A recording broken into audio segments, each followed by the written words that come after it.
fog settles, the forest starts to breathe and watch. From strange knocks in the night to footprints too large to be human, these encounters blur the line between myth and reality. Campers, hunters, and loners all felt the same thing, something massive moving just beyond sight, studying them from the mist. Each vanished voice, shattered window, and trembling survivor tells the same warning. The wilderness holds secrets that do not sleep. Watch while we uncover the 6 scariest Bigfoot encounters ever caught in the wild. In September 2025, Ivan drove his 4-wheel vehicle deep into a quiet part of the Siberian wilderness. He had planned a single night of camping, far from people, with his tent fixed neatly on the roof of his truck. The land around him was endless. Dark pines, cold soil, and drifting fog that curled through the trees. As the day faded, the forest turned silent.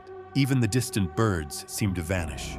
He parked beside a narrow trail, unfolded his ladder, and climbed up into his small rooftop shelter. The temperature dropped quickly as night settled in.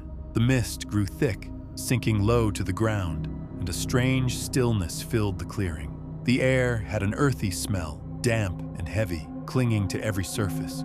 Ivan's flashlight flickered once before going dark, leaving him with only the faint outline of trees through the fog.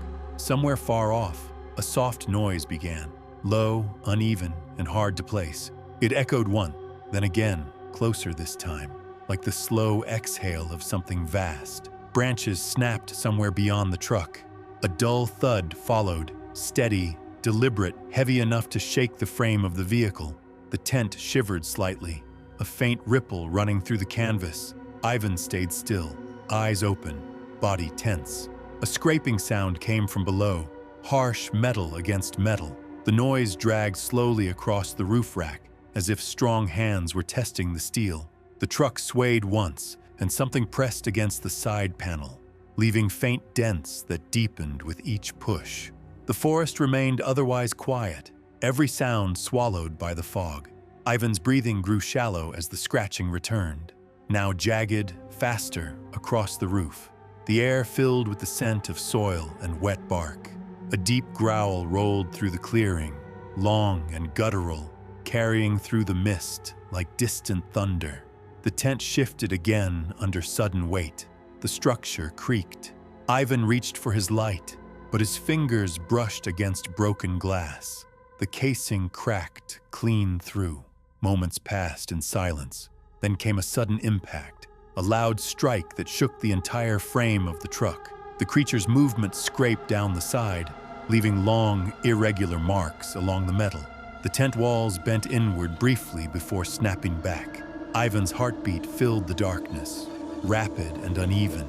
He tried to remain still, but his arms twitched against the canvas, scraping faintly. The sound outside stopped immediately, as if listening. The next moment stretched too long. When the noise returned, it was softer, just slow steps circling the truck, measured and wide apart. Each step pressed deep into the damp ground, fading gradually into the forest. The night swallowed the last echoes, leaving only the quiet hiss of wind through the trees. Inside the tent, Ivan lay motionless, his breath short and eyes wide, trapped between fear and silence. The fog thickened again, wrapping the clearing in complete stillness as darkness claimed the final hours before dawn. The morning arrived without sound, only a pale light spreading through the fog. The air carried a cold dampness that clung to every surface. Ivan did not move. His tent stood closed and still, edges stiff with frost. The forest around his camp seemed untouched, but the silence felt heavy, almost unnatural. Not a single bird called, and even the faint rustle of wind through the branches had vanished. When the search team reached the site days later, they found the truck parked beside the same narrow track. The engine was cold, the door half open, and the ground was marked by strange impressions that curved in a wide path around the vehicle. The tent was sealed, the zipper pulled tight. Inside, Ivan lay curled on his pad, his body pale and rigid, his arms drawn close to his chest. Small abrasions covered his neck and shoulders, thin lines that crossed one another unevenly. His face was calm, yet distant, as though he had been listening to something far away before he stopped breathing. The rescuers stepped back slowly, unsure what they were seeing.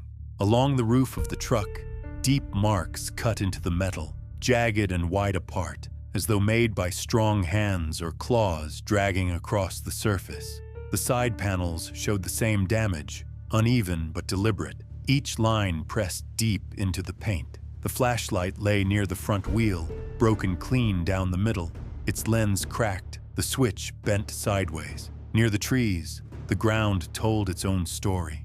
Enormous bare footprints sank deep into the damp soil, each one clear and well-formed. They circled the clearing once, then vanished at the edge where the brush thickened. No human tracks followed. The undergrowth nearby was bent and pressed, ferns flattened as if by something large crouching low. The dog, found hidden among the roots, trembled and whimpered softly, refusing to step near the truck. Its fur was stiff with frost, its eyes wide and unfocused. The fog lingered over the clearing, even as the rescuers moved carefully through the scene. The smell in the air was sharp, earthy, and sour. One of them noted how even the trees appeared darker, their bark marked by long scrapes that stretched upward, high beyond reach. It looked as though something immense had leaned close, watching from above. Authorities called it exposure, a tragedy of cold and isolation. Yet those who stood in that clearing could not forget the strange stillness, the exact order of the scattered items, or the footprints that seemed too wide, too deliberate, too human. The forest closed again within hours, swallowing the traces of the event beneath new snow. No one returned to that place after the investigation ended. The truck was removed, but locals said the ground there never thawed the same way again. The trees around it grew twisted, their bark darkened, and the silence returned each winter, as if the unseen thing still waited in the fog for another sound to break its endless calm. In October 2003, 3 hunters named Alex, Marcus, and Devin hiked deep into the Idaho wilderness, following a narrow ridge known for elk trails and sharp cliffs. The air was cold and still, the sun weak behind thick clouds. They set up camp near the edge of a dense forest, where tall pines stretched into endless fog. Around midday, a heavy mist began to roll in from the valley below, blanketing the ridge in gray. The world around them went silent, and even their own voices seemed muted by the heavy air. By late afternoon, visibility dropped to only a few feet. Their campfire crackled weakly as the fog thickened, twisting between the trees. The hunters tried to stay close together, listening for any movement in the stillness. The forest seemed to breathe around them, with soft creaks echoing from unseen places. Branches snapped somewhere far off, but no shapes appeared through the haze. When night arrived, the air turned colder, and a deep sound rolled through the trees. It was low and uneven, carrying a vibration that seemed to travel through the ground.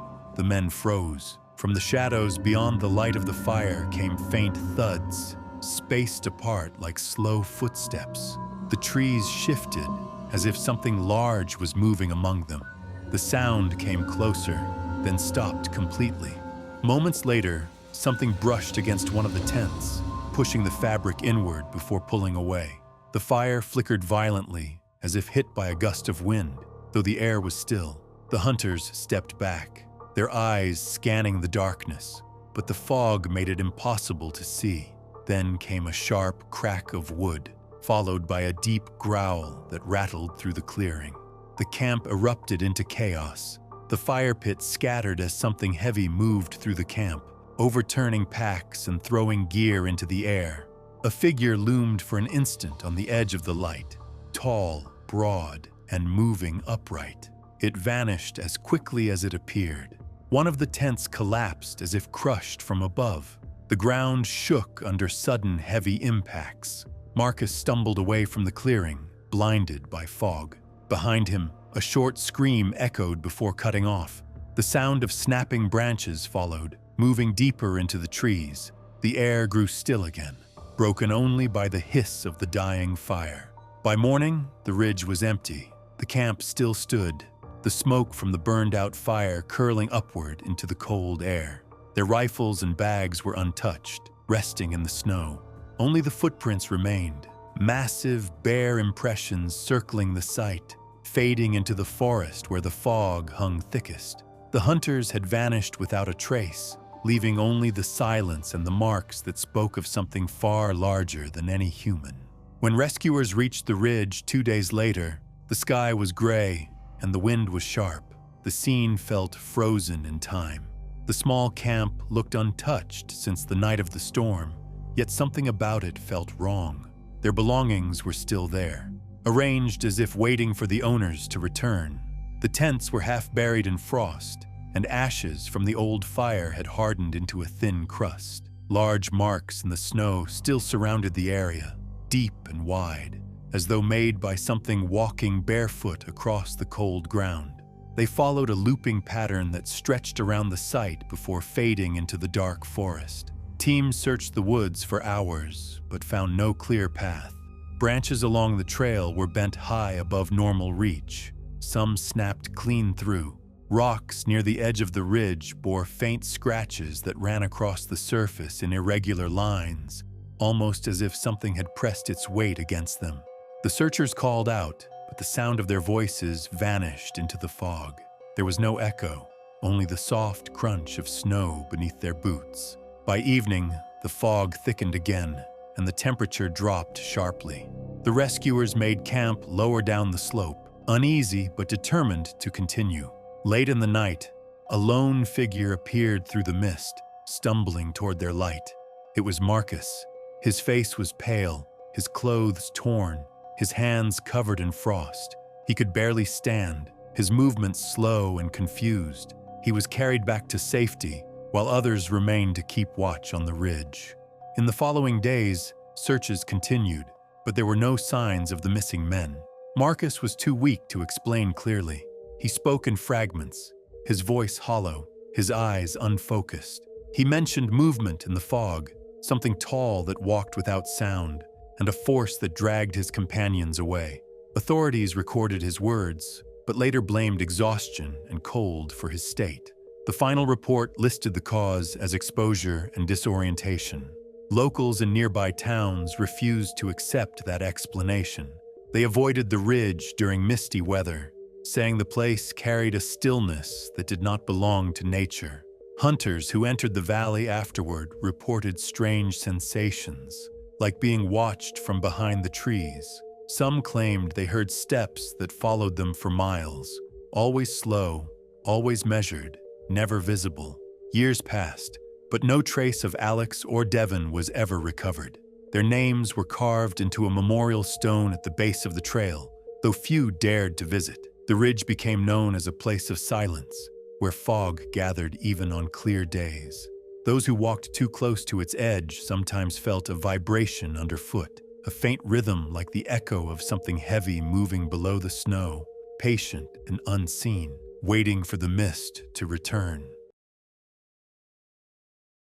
On July 26, 2025, the Novak family, Mike, Sarah, Ethan, and Lily, reached a quiet RV park deep in Alaska's wilderness. The air was still, and the sky glowed faintly with the late summer light. The clearing sat between tall spruce and birch trees, with no other campers for miles. They planned a peaceful weekend under the stars, far from city sounds. Mike parked the trailer near the edge of the forest, while Sarah spread sleeping bags on the soft moss. The children gathered small sticks, their laughter echoing between the trees. As the light dimmed, a soft chill crept in from the north. By evening, a thin fog began to slide over the ground, curling around the trees. The first strange noise came when Mike stoked the campfire, a faint tapping from somewhere beyond the firelight. It was light and rhythmic, like fingers brushing against wood. The sound moved from one birch trunk to another, each knock deliberate. He dismissed it as a branch shifting in the breeze. As night deepened, the sky filled with a thin curtain of stars and faint ribbons of the northern light. The family settled into the trailer. The fire had burned low, and only the faint hum of the wind remained. Then, around midnight, a new sound broke the quiet. A soft but clear knock echoed against the trailer wall, then another. 3 quick taps followed by 2 slower ones. The pattern repeated, steady and calm, like a message. The knocks changed spot, first on the door, then the roof, then the far side of the trailer. Each pause stretched longer than the last. The sound seemed to move, circling them, tapping at vent near the wheels and across the small windows. At times it grew faint as if retreating, then came closer again. Inside, the air grew heavy. The children clung to their blankets while Mike pressed his ear to the thin wall, trying to locate the source. Then came a new sound, slow breaths against the seams of the trailer. The faint rhythm of exhaled air brushed through the cracks around the door and vent. The walls quivered under light pressure, as if something large moved slowly around them. Hours passed. The sounds never broke their rhythm. The same 3 quick taps, the same 2 slow ones. They came from every side until the trailer felt surrounded. The family stayed still, barely breathing as the night crept by. The knocks faded with the first pale hint of dawn. When the light grew strong enough, they stepped outside. The frost-covered ground was lined with enormous print, 20 inches long. The toes pressed deep into the permafrost. The trail of footprints encircled the entire trailer in a perfect ring, spaced evenly apart like a strange ritual dance. The tapping had stopped, but the quiet left behind felt heavier than sound.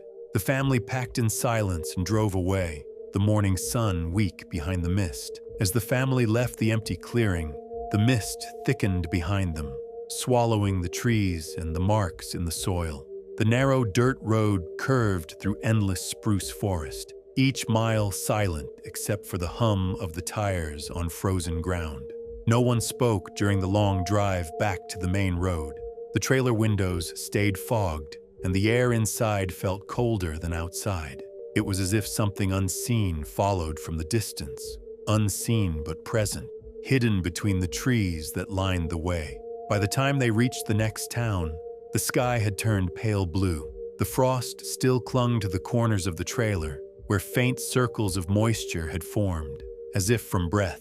The prints that had surrounded the camp were gone, erased by melting ground, leaving only damp streaks along the sides of the vehicle. The ranger who listened to their report inspected the tires, checked the doors, and walked around the vehicle twice. He found nothing unusual except the faint, rhythmic dents along the aluminum frame. They formed no word, yet their placement seemed too precise to be random. That night, the family stayed at a small roadside inn. Sleep did not come easily. The faintest creak of the building made them stiffen.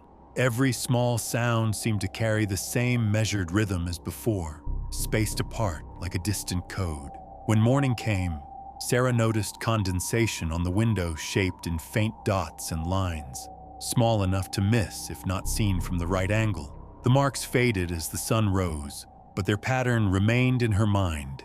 In the weeks that followed, Mike tried to forget the incident, but the sound returned in his memory every time he heard wood creak or tools tap in his workshop. He began counting the beats without meaning to, matching the same uneven rhythm.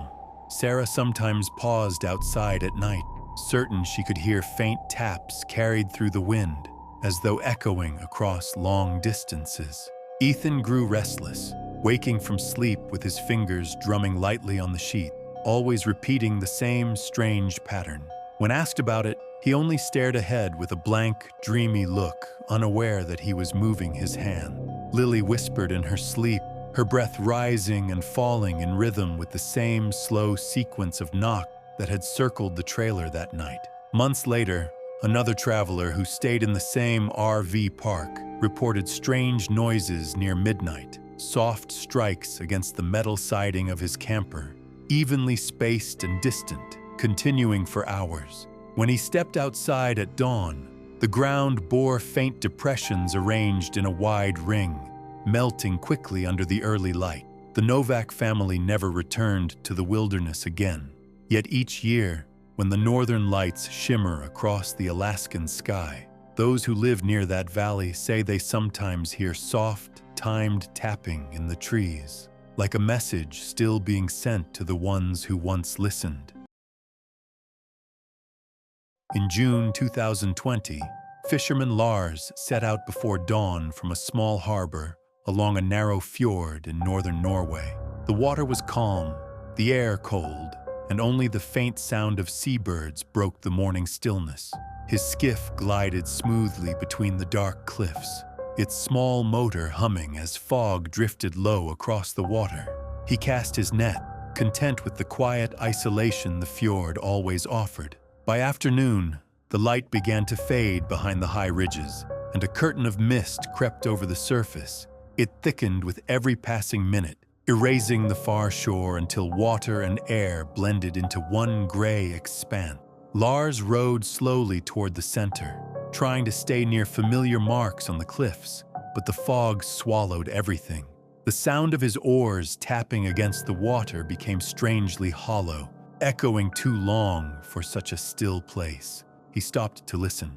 A soft splash echoed nearby, followed by another, heavy, uneven, and far too close. The surface rippled in wide rings around the boat, though there was no wind. A chill ran through him as the mist shifted, revealing faint shapes beneath the water that vanished as quickly as they appeared. He sat motionless, eyes fixed on the surface, waiting for the silence to return. Hours passed. The sky darkened into an endless gray. The nets dragged heavily as he pulled them up, each line tight with a full catch of fish. Yet as he reached the last one, something tugged back, steady and powerful. The rope creaked, then went slack. He leaned over the side and saw nothing but fog reflected in the black water. A deep thud shook the skiff, then another. Water splashed over the side, and the faint outline of something enormous brushed against the hull. The sound of scraping metal tore through the quiet, long, jagged, deliberate. He grabbed for balance, but the deck shifted beneath him as the boat tilted sharply. When the rocking stopped, the fog closed in even thicker, muffling every sound. The air felt heavy, pressing against his chest. Something large moved just beyond sight, circling, slow and methodical. A faint vibration rippled through the water, as if each step landed on the surface itself. The air filled with the deep hum of movement, but no shape appeared. The last thing seen of him was the glow of his small lantern flickering in the mist, bobbing with the rhythm of the wave. By the time the light faded, the fjord had returned to silence. Hours later, the boat drifted alone, nets still full, oars resting neatly across its sides. The footprints marked the wet deck, massive barefoot impressions larger than any man's, looping once before vanishing into the fog. The fjord had taken him, leaving nothing but the empty skiff and the echo of quiet steps across the dark water. The next morning, fishermen from a nearby village spotted a skiff drifting quietly across the fjord. It moved without direction, carried by the slow current. The air was calm, and a thin mist still lingered over the water. They approached carefully, expecting to find someone asleep or injured. Instead, the small vessel floated empty, its nets heavy with fish and its lantern unlit. The oars rested across the edges, and the seat was wet as though recently used. When they climbed aboard, they noticed the strange marks on the deck. Bare impressions covered the wooden plank, each one long and deep, spaced evenly as though made by something that had walked in a slow circle. They were larger than any human step, pressed cleanly into the wet surface, then fading where the mist had settled. Along the side, faint scratches cut through the paint, long and uneven, as if something had dragged a rough surface across it. The men searched for any trace of the missing fisherman, but there was none. The water around the boat was clear and still, revealing only shadows from the deep. When the vessel was towed back to shore, villagers gathered silently along the dock. The sight unsettled everyone. The marks on the wood glistened under the morning light, and the faint smell of salt mixed with something sharp, almost metallic. Officials from the coastal patrol arrived soon after. They examined the hull and recorded the print, taking photographs before rain began to fall. Despite their effort, no sign of struggle or accident could explain the scene. The fishing lines were intact, the gear untouched, and the small lantern had burned halfway through its oil. Search teams spent the following days combing the fjord. Boats crossed the narrow passages again and again, their engines echoing through the valleys. Divers entered the cold water, but found only smooth stone beneath the surface. Not a single trace of clothing, equipment, or human form appeared. Even the seabed near where the boat was discovered remained untouched, covered in fine silt that showed no disturbance. After a week, the search was called off. The fjord returned to its usual silence, but those who worked near the water began to speak of strange sounds during foggy evenings. They said the surface would ripple without wind, and soft thuds would travel through the water as if footsteps moved unseen across it. Nets left overnight sometimes came back twisted, with fish gone, though the ropes remained tied. The skiff, left tied at the dock, began to gather dust and moss along its frame. None dared to use it again. Over time, locals began avoiding that stretch of coast when mist descended. They said the air grew heavier there, and that faint splashes echoed like steps too far apart to belong to any man. The empty vessel stayed as a warning, rocking slowly in the tide, its deck still marked with print that no rain or sea had ever washed away. In September 2024, helicopter pilot Rachel was flying a regular survey mission above the thick forests of British Columbia. The morning had started clear, with sunlight cutting through the tall pines and glimmering across the endless stretch of green. Her co-pilot sat beside her, checking readings and radio reports while the craft moved smoothly above the ridges. The forest below seemed calm and untouched, a wide blanket of trees stretching into the horizon. Suddenly, the light dimmed. A cold wind blew across the valley, and a curtain of fog began to rise from the ground, climbing fast toward the helicopter. Within minutes, visibility dropped to almost nothing. The gray mist swallowed the horizon, leaving only a faint outline of treetops below. The rotor's sound felt muffled, as if the fog itself was thick enough to absorb every noise. Rachel steadied the controls, flying slowly, careful not to drift off course. Her co-pilot monitored the instruments, but even the radar began to glitch, the screen flickering with static. Then, through the swirling mist, something caught Rachel's eye. A large, dark shape moving between the trees.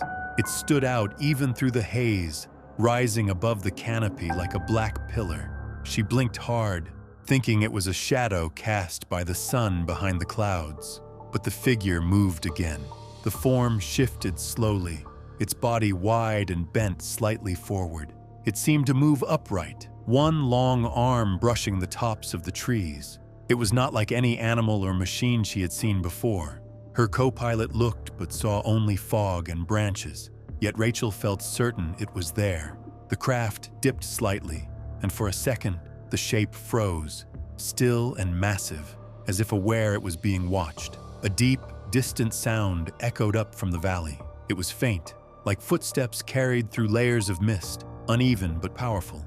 The vibration reached the helicopter, faint but real, as if the air itself was reacting. Rachel's hands tightened on the controls, trying to hold position, but the fog grew even thicker, swirling in strange circular motions below them.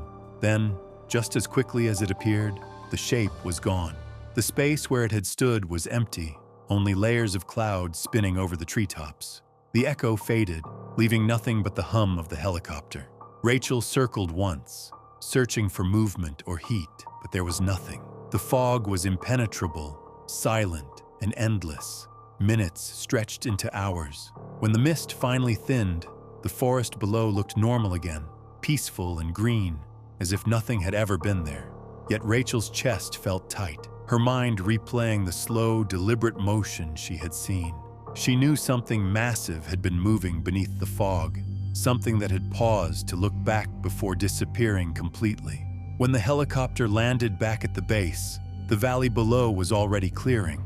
The morning sun broke through the fog, lighting the forest as if nothing strange had ever happened. Rachel sat in silence, her hands still trembling from the flight. The air outside smelled faintly metallic, carrying a damp chill that clung to her skin.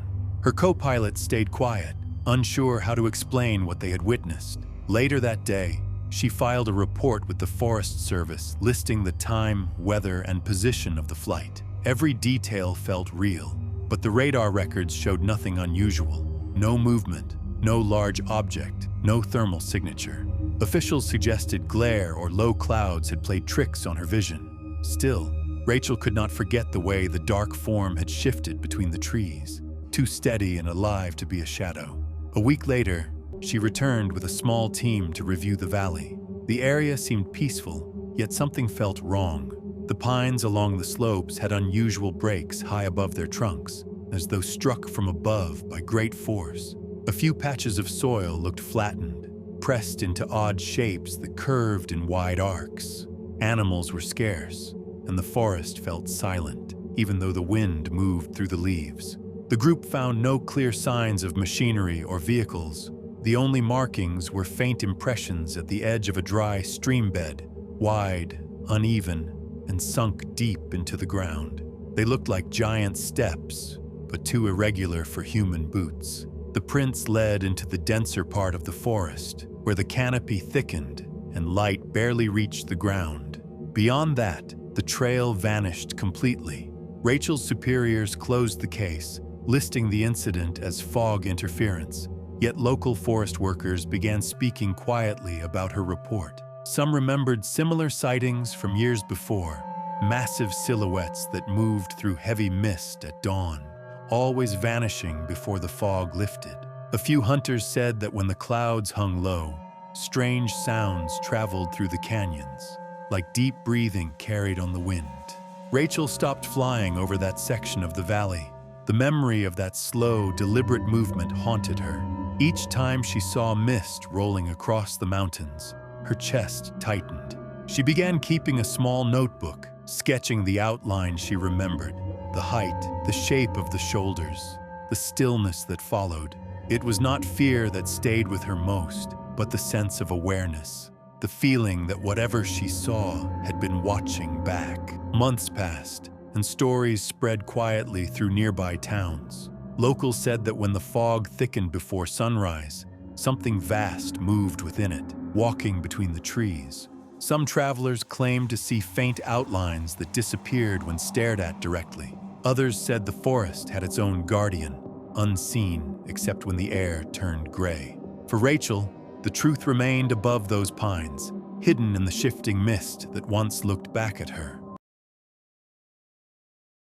In October 2012, Eleanor, a 72-year-old woman, lived in a wooden cabin deep within a quiet patch of forest in the Pacific Northwest. Her small home sat at the edge of tall pines, surrounded by moss and mist. She lived alone, tending to her garden and fireplace, keeping to a peaceful routine away from the noise of the world. Days passed calmly until one cold evening when the forest seemed to breathe differently. The air grew heavy, and the wind faded into stillness. Carrying a bundle of logs to her porch, she paused when a strange sound drifted through the trees. It came low and rough, like someone trying to speak through a broken voice. She thought she heard her own name carried weakly through the air, uneven and cracked, as though formed by something that did not fully understand how to say it. Her breath caught, and the wood slipped from her hands. The forest around her fell completely silent, not a single rustle or chirp. She turned toward the sound, but the fading light showed only shifting shadows between the trunks. Slow, heavy steps pressed against fallen leaves, circling just beyond the last line of trees. The rhythm of those movements was deliberate, not rushed, but steady, and each footfall seemed to draw closer before drifting away again. Eleanor felt her pulse quicken, the hairs on her neck rising. When she finally stepped back toward the door, the sound vanished as though it had never existed. That night, the silence outside grew dense, broken only by faint, irregular knocks against her cabin walls. Each tap echoed like a heartbeat, slow and spaced apart. Sometimes the noise came from one side of the house, then the other, as if something moved around her home in long, patient loops. She sat by the fire, unable to rest, waiting for it to stop. Hours passed before the final knock faded into the night. When she gathered the courage to glance outside, the world seemed empty. The forest stood dark and still, wrapped in fog that barely moved, yet she could sense something close. Her window glass trembled slightly, not from wind, but from a faint vibration, like deep, heavy breathing from just beyond the wall. The sound was uneven, long and rough, carrying a strange rhythm that felt wrong, almost too slow to belong to a person. Morning came gray and cold. Eleanor walked out carefully, scanning the soil for signs of animals, but the ground held no tracks. The only marks she found were on the cabin itself, light scuffs and faint dents, too high to reach without a ladder. That evening, the woods remained quiet again, but it was not the calm she had known before. The silence now felt aware, like it was watching. From that day forward, she refused to step beyond her door once the sun went down, sensing that something in the trees was listening, waiting for her voice to answer back. Days turned into weeks, and the forest around Eleanor's home grew stranger. The mornings still brought light, but it seemed duller, like the sky had lost its color. Even the air carried a faint heaviness, as though the woods remembered something they would not share. She spent most of her time indoors, tending to the small tasks that kept her mind steady. Yet every evening, as dusk crept through the branches, the quiet deepened unnaturally. It was not peace, it was stillness that waited. Small signs began to appear around her property. Piles of sticks leaned neatly against her fence, set in pairs, always facing her door. Stones were arranged in narrow lines leading into the forest, their order too clean to be random. One morning, she found a long, thin groove in the ground, running straight from the trees to her porch, as though something had dragged a heavy branch, or its hand, across the earth. No footprints marked the soil. Each night followed the same pattern. As soon as the last light faded, the tapping began again, sometimes soft, sometimes stronger, always slow and careful. It came from one wall, then shifted to another, almost like a measured pattern testing the edges of her home. The sound never rushed or broke rhythm. It simply continued until her lamp burned low and the forest melted into total blackness. Then came the breathing again, low, uneven, like something vast exhaling just beyond the thin walls. When a neighbor from the nearby road came by weeks later, he noticed how pale she looked. She spoke less, her eyes flicking toward the trees at every small sound. He stayed only for a few minutes, unsettled by the air itself. Even the birds remained hidden, as if the forest had emptied. After that, visitors stopped coming altogether. Eleanor began locking her doors before the sun even touched the horizon. In the early winter month, frost coated the edges of her cabin windows. The shapes that formed on the glass seemed almost alive, twisting into long streaks that curved toward her bed. At night, she felt vibrations through the floor, faint, constant, as if something walked in wide circles outside. Once, the entire cabin groaned, the boards flexing as though brushed by great weight. When morning came, the yard looked untouched, except for thin marks etched into the snow, parallel lines ending abruptly near the forest's edge. One evening, a loud thud shook the wall near her kitchen. Dust fell from the ceiling, and her lamp flickered. The noise came again, closer this time, followed by silence that lasted too long. She sat frozen, staring at the window, but only darkness stared back. Slowly, she realized the forest had stopped making even the smallest sound. It felt as though the entire world was holding its breath, waiting for her to move. After that night, no one saw her again. When local authorities came weeks later, the cabin was locked from the inside. The table was set with one plate untouched. Firewood was stacked neatly by the door, and the hearth was cold. Along the back wall, faint impressions ran across the outer board, shaped like enormous hands that had pressed against the siding. In the yard, small stick piles formed a half circle facing the entrance, as though something had been watching patiently for her to return. The place was left empty after that. Over time, the forest crept closer, swallowing the fence and path. Travelers who pass that way still say the trees feel alive at night, bending slightly toward the cabin's ruin. Some claim to hear soft knock carried on the wind, followed by a rough whisper that fades before morning. They say the woods remember her, and that whatever called her name long ago still waits among the pines, trying to speak in a voice that is not its own.